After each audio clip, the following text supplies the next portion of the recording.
आप यह जो संपूर्ण अक्षर देख रहे हैं यह आपको ही बताते हैं, यह आपके बारे में ही कहे गए। वेद किसके लिए कहा गया? भगवान के लिए कहा गया। ऐसा भी कह सकते। त्वम अस्य विश्वस्य परम निधानम, आप इस विश्व के परम निधान हैं। निधान यानी कि आप इस विश्व के कर्ता हैं, आप इस विश्व के पोषण करता हैं, पालन करता है, आश्रय देने वाले हैं। आपके अंदर ही संपूर्ण विश्व विराजमान। और कह रहे हैं त्वम अव्ययः, तुम हे भगवान तुम अव्यय हो।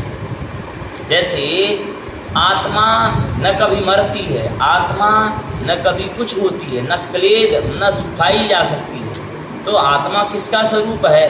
परब्रह्म परमात्मा का स्वरूप है। तो परमात्मा न कभी मरता है न कभी कुछ होता है। वह परब्रह्म परमात्मा जब सृष्टि का अंत होता है तो वह एक बालक के रूप में आकर के अपनी अंगूठे को चूसते हुए वह संपूर्ण पृथ्वी पर भ्रमण करता है। और उस लीला का दर्शन केवल एक ही व्यक्ति करते हैं जिनका नाम है मार्कंडेय मुनि। क्या है? मार्कंडेय मुनि। मैं नहीं कह रहा हूँ, देवी भागवत और सबसे प्रचलित ग्रंथ कौन है? दुर्गा सप्तशती, सावर्णिस तनयोरवे। वो जो एक राजा तुम लोगों ने नाम सुना होगा, राजा सुरथ और समाधि नाम का वैश्य जो है मार्कंडेय मुनि बना है। और जो राजा था वह अपना राज्य पाना चाहता है। माँ दुर्गा यानी प्रकृति और भगवान विष्णु के आशीर्वाद से वह क्या बनता है आगे चल के? सावर्णी नाम के मनु बनते। यह कौन सा मनु का काल चल रहा है? वैवस्वत नाम के मनु चल रहे हैं। आपने कभी कभी कथाओं के बारे में सुना होगा कि उधर राम जी ने ऐसा किया, इधर राम जी ने ऐसा किया। तो राम जी ने ऐसा किया तो यह कल्प भेद से यह थोड़ी सी कथाएं बदलती रही। एक ही पिक्चर को बार बार जब तुम देखोगे तो वह पिक्चर कहीं ना कहीं थोड़ा सा बदली हुई नजर आएगी, नहीं आएगी? उस परमात्मा के लिए ये जो सृष्टि जो चल रही है उसका एक पिक्चर का एक भाग है, यानी फिल्म चल रही है। परमात्मा क्या कर रहा है? खेल रहा है। परमात्मा क्या है? नायक। हम क्या हैं? प्रतिनायक। प्रतिनायक यानी हम जब भक्ति करेंगे तो प्रतिनायक कहलाएंगे, और नहीं तो हम क्या कहलाएंगे? जब उसकी भक्ति नहीं कहेंगे तो करेंगे तो हम केवल विलेन कहलाएंगे। ठीक है ना? और फिर कह रहे हैं कि शाश्वत धर्म गुप्ता, आप वह शाश्वत धर्म यानी कि जो धर्म कभी खत्म नहीं हो सकता, उस धर्म के द्वारा आप गोपनीय हैं, आप धर्म के द्वारा रक्षणीय हैं, आप धर्म के द्वारा आपको ही जाना जा सकता है। यानी संपूर्ण विद्याएं, चारों वेद, सतपथ ब्राह्मण आदि उनके ब्राह्मण, आरण्यक आदि और सभी ग्रंथ जितने भी हैं सब किसको बताते हैं? भगवान को बताते हैं। सनातन त्वम सनातन पुरुषः मे मतो मे, मेरा ऐसा मत है, मेरी ऐसी बुद्धि कहती है कि आप ही सनातन पुरुष हैं। सनातन पुरुष का मतलब आप ही आदि हैं, आप ही मध्य हैं और आप ही अंत हैं। यानी कि भगवान ने देखो सृष्टि की रक्षा करने के लिए, लोगों की रक्षा करने के लिए भगवान ने मत्स्यावतार धारण किया। कौन सा अवतार धारण किया? भगवान ने फिर बाद में ये बाराह का अवतार धारण किया। किसका अवतार? बाराह का। पृथ्वी की रक्षा करने के लिए जब सृष्टि का अंत हो रहा था तो उन्होंने मत्स्यावतार धारण किया। ठीक है? जब सृष्टि की आदि हो रही थी, जब सृष्टि यानी पृथ्वी को स्थापित करना था, तो भगवान ने बाराह का अवतार धारण किया।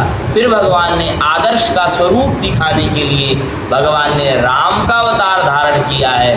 भगवान ने जब देखा कि अब कुछ नहीं चल पाएगा तो भगवान ने कॉम्बो रूप धारण किया, यानी कि पहले तो लोगों के साथ आनंद लिया, आनंद यानी प्रेम, यानी भगवान कृष्ण के रूप में, और जब देखा ये सब नहीं मान रहे हैं, भगवान ने सबको मरवा दिया। क्या किया? क्या किया? विनाश करवा दिया ना विनाश। महाभारत से भयंकर युद्ध कोई हुआ दुनिया में? कभी नहीं हुआ। और महाभारत में जो चीज़ें हैं वो चीज़ें अगर नहीं मिल रही तो समझ लो संसार में नहीं। महाभारत के तीन भाग हैं, जय संहिता, भारत संहिता और महाभारत, तीन भाग हैं उसके। तो महाभारत में जो कथाएं हैं वह संपूर्ण कथाएं, अपने भारत में जितनी भी चीज़ें घटित हुई, और इसी का अहंकार हो चुका था किसको, पांडवों को। तो पांडवों ने कहा कि मैंने मारा सभी कौरवों को, सभी 18 अक्षौणी को। अर्जुन कहे मैंने मारा है। भीम कहे अरे मैं कौरवों को न मारता सब भाइयों तो तुम लोग क्या कर लेते।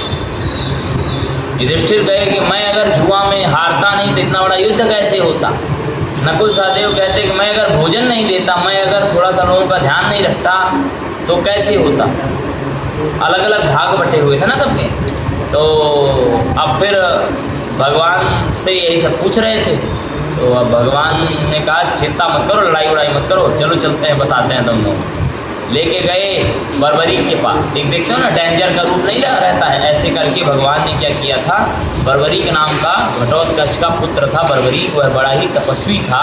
उसने कामरूप कामाख्या में बड़ी तपस्या की थी। क्या हुआ कि उसी के पास भगवान गए और कहे एक बात बताओ बर्बरीक, यह पूरे युद्ध में किसने युद्ध किया। तो भीम जी तो उछल रहे थे, क्यों, क्योंकि मेरा पोता है, मेरा ही पक्ष लेगा। तो और सभी जो है सभी लोग बोल रहे थे बताओ बताओ मुझे बताओ, मुझे बताओ, मुझे बताओ, मुझे बताओ। उसने कहा मैं किसी को नहीं देखा, मैंने एक देखा है कि एक धुंधली जटाओं वाला व्यक्ति हाथ में धनुष लिए हुए वह प्रत्यंचा साध रहा था और लोगों को मार रहा था। और एक व्यक्ति श्वेत अश्वों में बैठ करके और सांवला सा वह रथ को चला रहा था। और एक व्यक्ति बंदर सा था, वह कहाँ बैठा हुआ था, ध्वजा में बैठा। यानी बंदर यानी हनुमान जी, श्वेत वस्त्र यानी श्वेत जो घोड़ों को चला रहे थे भगवान कृष्ण, जो धुंधली जटाओं को धारण किए हुए थे वो मेरे महादेव थे। कौन, महादेव, कालों के काल महाकाल, जो स्वयं मृत्यु का स्वरूप है वही तो मार सकता है। जिसके हाथ में कल्याण है वह कभी थोड़ी मार सकता है।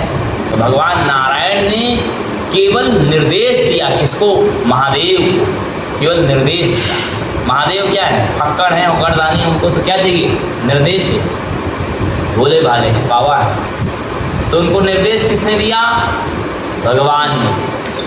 मारा किसने, तो साक्षात मृत्यु उन्होंने विनाश कर दिया।